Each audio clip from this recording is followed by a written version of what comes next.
अस्सलाम वालेकुम स्टूडेंट्स। आज हमने मालिक्यूल और उसकी टाइप्स को डिस्कस करना है। कल हमने एटम के बारे में हिस्टोरिकल बैकग्राउंड को डिस्कस किया था। आज हम मालिक्यूल के बारे में डिस्कस करेंगे, मालिक्यूल और उसकी टाइप्स। पहले भी आप लोगों ने इसके बारे में पढ़ा हुआ है, नहायत ही आसान सा टॉपिक है। ठीक है, स्टार्ट करते हैं जी। फर्स्ट ऑफ ऑल देखते हैं डेफिनेशन ऑफ मालिक्यूल। जी, फर्स्ट डेफिनेशन है मालिक्यूल की, the smallest particle of a pure substance that can exist independently. ठीक है, देखिए हमने एटम को डिफ़ाइन किया था और एटम के बारे में हम ये कह रहे थे कि वो छोटे से छोटा ज़रा, द स्मॉलेस्ट पार्टिकल विच मे और मे नॉट एग्जिस्ट इंडिपेंडेंटली, यानी कि आज़ादाना रह भी सकता है और नहीं भी रह सकता। ठीक है, उसकी एग्जांपल्स भी आप लोगों ने दी थी, लेकिन मालिक्यूल के लिए ये कंफर्म है कि मालिक्यूल सब्सटेंस का वो छोटे से छोटा ज़रा है जो आज़ादाना अपना वजूद बरकरार रख सकता है। ठीक है, एक डेफिनेशन ये है। सेकंड डेफिनेशन ये भी आप कर सकते हैं कि जो मालिक्यूल होता है वो सब्सटेंस का वो छोटे से छोटा ज़र्रा है जो कि उस पूरे सब्सटेंस की प्रॉपर्टीज़ को शो कर रहा होता है, रिटेन कर रहा होता है। The smallest particle of a substance which retain और shows all the properties of the substance, सारी की सारी प्रॉपर्टीज़ उस एक मालिक्यूल के अंदर आ रही होती हैं। यानी कि वो जो एक मालिक्यूल होता है वो उस सारे सब्सटेंस की प्रॉपर्टीज़ की नुमाइंदगी कर सकता है। ठीक है, मालिक्यूल की एग्जांपल में hydrogen H2, Cl2, O2, N2, ozone, P4, S8, ये सारे मालिक्यूल की एग्जांपल्स हैं। ठीक है, उसके बाद हम देखते हैं मालिक्यूल की क्लासिफिकेशन, यानी मालिक्यूल की टाइप्स। तो हमारे पास तीन तरीके हैं मालिक्यूल को क्लासिफाई करने के। ठीक है, नंबर वन है बेस जो हम बनाएंगे क्लासिफिकेशन की। नंबर वन है कि हम एटम्स की तादाद की बिना पर मालिक्यूल्स की क्लासिफिकेशन करें। नंबर टू है एटम की टाइप्स की बिना पर मालिक्यूल्स की क्लासिफिकेशन करें। नंबर थ्री है मालिक्यूलर वेट की बिना पर जो है हम मालिक्यूल की क्लासिफिकेशन करें। ठीक है, वन बाय वन हम देखेंगे कि इन तमाम बेसिस को मद्देनज़र रखते हुए किस तरीके से मालिक्यूल की हम क्लासिफिकेशन को स्टडी करेंगे। जी, नंबर वन है classification based on number of atoms, यानी कि जो कि हमारे पास एक मालिक्यूल है उसके अंदर एटम की तादाद को मद्देनज़र रखते हुए हमने टाइप्स पढ़नी है मालिक्यूल की। Based on the number of atoms present in the molecule there are two types of molecules. ठीक है, एटम्स की तादाद की बिना पर मालिक्यूल्स की दो किस्में हैं। Number one, monoatomic molecules and polyatomic molecules. As you know that mono means one and poly means many.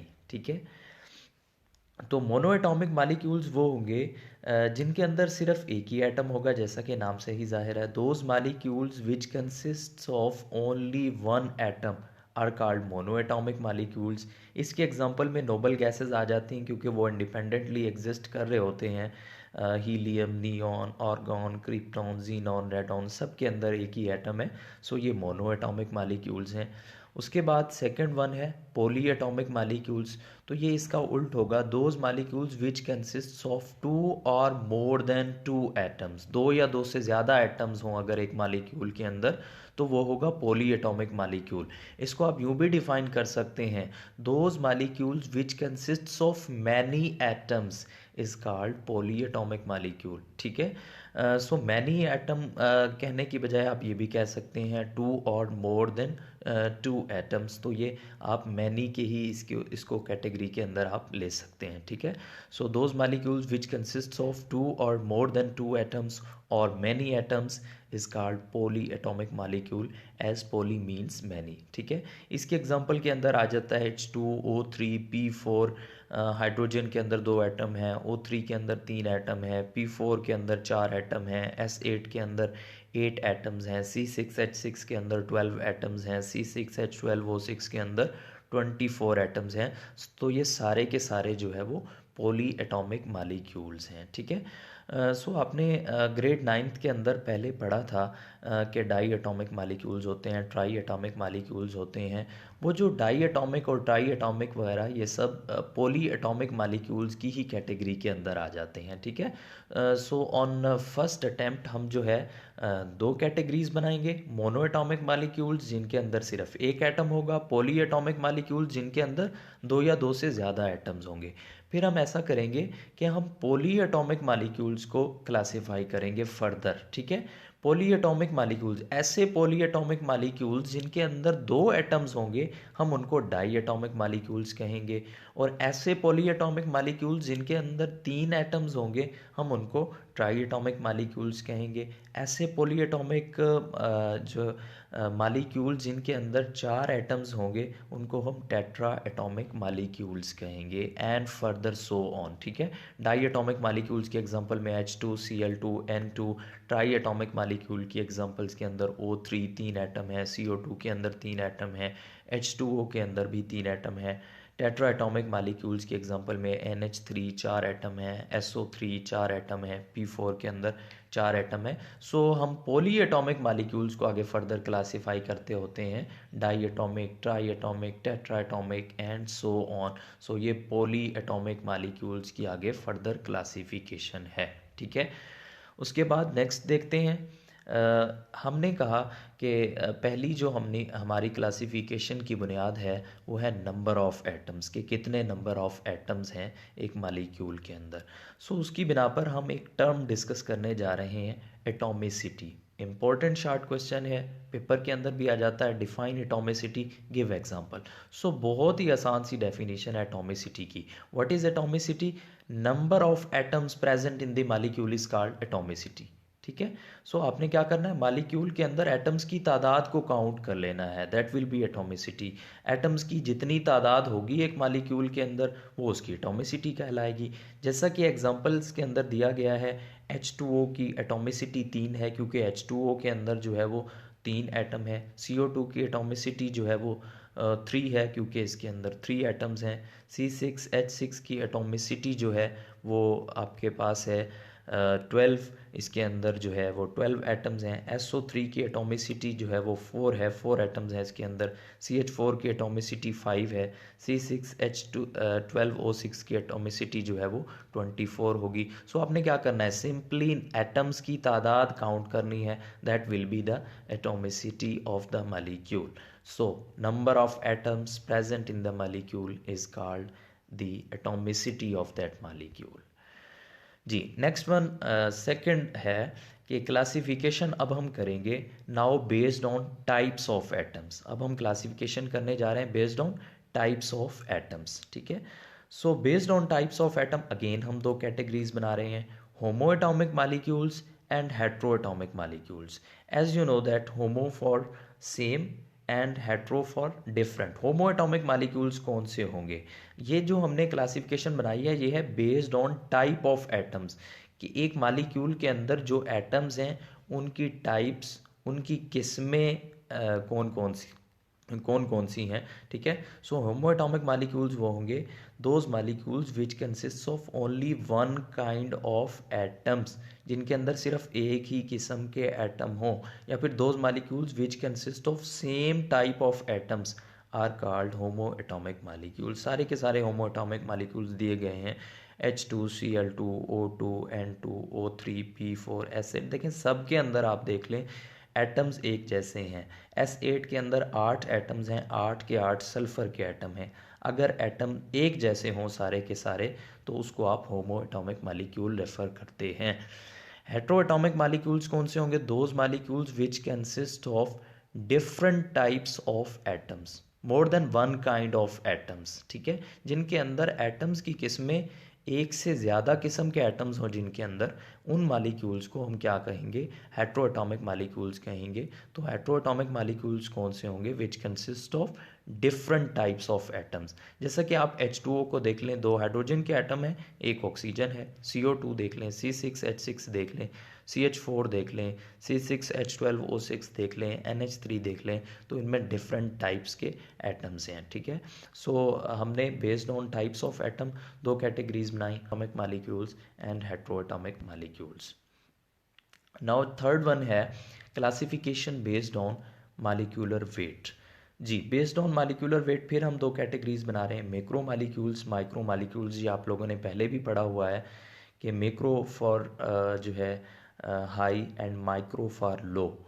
तो मैक्रो मॉलिक्यूल्स जो होते हैं उनका मॉलिक्यूलर वेट, मॉलिक्यूलर मास जो है वो ज़्यादा होता है, ठीक है। जबकि माइक्रो मॉलिक्यूल्स जो हैं उनका मॉलिक्यूलर मास या फिर मॉलिक्यूलर वेट कम होता है। मैक्रो मॉलिक्यूल्स के एग्जांपल्स के अंदर आ जाएंगे प्रोटीन्स, न्यूक्लिक एसिड्स यानी डीएनए और RNA, lipids, polysaccharides like starch, carbohydrates, starch, इसके अलावा सेलुलोज, ये सारे के सारे जो है वो मैक्रो मॉलिक्यूल्स की एग्जांपल्स हैं। माइक्रो मॉलिक्यूल्स की example water, glucose, amino acid, carbon dioxide, ammonia, ये सारे के सारे माइक्रो मॉलिक्यूल्स हैं, ठीक है। ये जो मैक्रो मॉलिक्यूल्स होते हैं ये यूजुअली जो है वो पॉलीमर की फॉर्म में एग्जिस्ट करते हैं। अब पॉलीमर क्या होता है देखें, पॉली मीन्स मैनी एंड मर मीन पार्ट्स।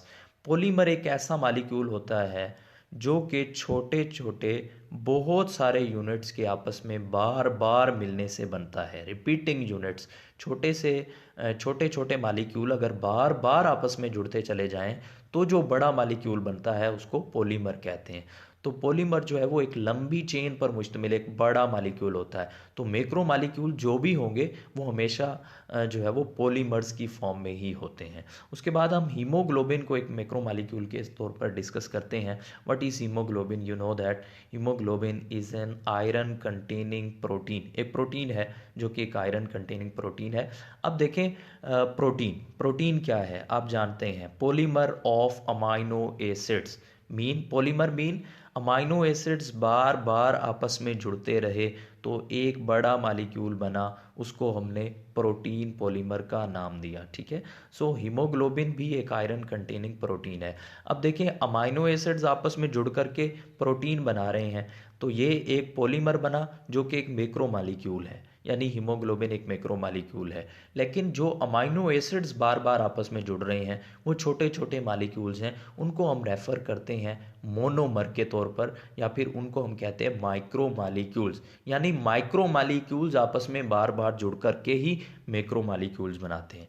हीमोग्लोबिन एक आयरन कंटेनिंग प्रोटीन है जो कि हमारे ब्लड के अंदर ऑक्सीजन को ट्रांसपोर्ट करती है, ठीक है। सो आयरन कंटेनिंग है, इसीलिए इसकी अगर हम कंपोजिशन देखें इसके अंदर कार्बन, हाइड्रोजन, नाइट्रोजन, ऑक्सीजन और आयरन एलिमेंट्स इसके अंदर मौजूद होते हैं, ठीक है, जो कि अमाइनो एसिड्स के अंदर होते हैं। बस यही एक डिफरेंस है कि इसके अंदर आयरन एग्जिस्ट करता है जो कि बाकी अमाइनो एसिड्स में नहीं होता, ठीक है। जो हमारे पास हीमोग्लोबिन है एक मैक्रो मॉलिक्यूल होने के नाते से it is about 68,000 times heavier than that of hydrogen atom.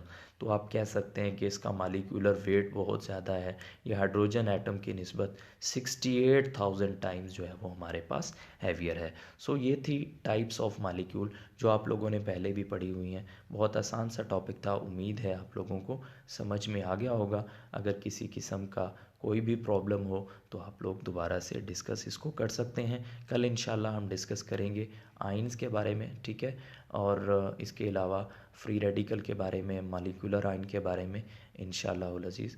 और मॉलिक्यूल को आप फोर्थ कैटेगरी के अंदर भी क्लासिफाई कर सकते हैं बेस्ड ऑन नेचर, ठीक है। फोर्थ कैटेगरी जो कि आपकी बुक में नहीं दी जाती लेकिन आप लोग उससे भी वाकिफ़ हैं। फोर्थ कैटेगरी ये है कि हम मॉलिक्यूल को क्लासिफाई करें बेस्ड ऑन नेचर, यानी ऑर्गेनिक मॉलिक्यूल्स और इनऑर्गेनिक मॉलिक्यूल्स। ये भी 2 कैटेगरीज हो सकती हैं, 2 टाइप्स हैं based on nature. There are 2 types of molecules, organic molecules and inorganic molecules, ठीक है। सो ऑर्गेनिक मॉलिक्यूल्स कौन से होंगे? ऐसे मॉलिक्यूल जो कि कार्बन, हाइड्रोजन, के कंपाउंड्स पर मुश्तमिल हों या फिर उनके डेरिवेटिव्स हों, उनको हम कहेंगे ऑर्गेनिक कंपाउंड्स या ऑर्गेनिक मालिक्यूल्स। जबकि ऐसे मालिक्यूल्स जो कि कार्बन हाइड्रोजन के अलावा बाकी जितने भी मालिक्यूल्स हैं, कार्बन हाइड्रोजन और उनके डेरिवेटिव्स के अलावा, हाइड्रोकार्बन्स के अलावा और उनके डेरिवेटिव्स के अलावा जितने भी मालिक्यूल्स हैं वो होंगे इनऑर्गेनिक मालिक्यूल्स। ऑर्गेनिक मालिक्यूल्स को अमूमन जो है वो हम लिविंग थिंग्स से हासिल करते हैं, जबकि इनऑर्गेनिक मालिक्यूल्स को हम नॉन लिविंग सोर्स से लाइक मिनरल्स वगैरह से हम हासिल कर सकते हैं। लेकिन ये कंसेप्ट अब दुरुस्त नहीं है। अब हम यही डेफिनेशन करते हैं कि ऐसे मालिक्यूल्स जो हाइड्रोकार्बन और उनके डेरिवेटिव्स पर मुश्तमिल हों उनको हम ऑर्गेनिक मालिक्यूल्स कहते हैं, जबकि ऐसे मालिक्यूल्स जो कि हाइड्रोकार्बन्स और उनके डेरिवेटिव्स के अलावा जितने भी मालिक्यूल्स हैं उनको हम इनऑर्गेनिक मालिक्यूल्स या इनऑर्गेनिक कंपाउंड्स के तौर पर स्टडी करते हैं। ठीक है जी। आपने इस लेक्चर को भी नोट करना है अपनी नोटबुक्स के ऊपर। अगर किसी किस्म का कोई इशू हो तो आपने लाजमी डिस्कस करना है। अल्लाह हाफिज़।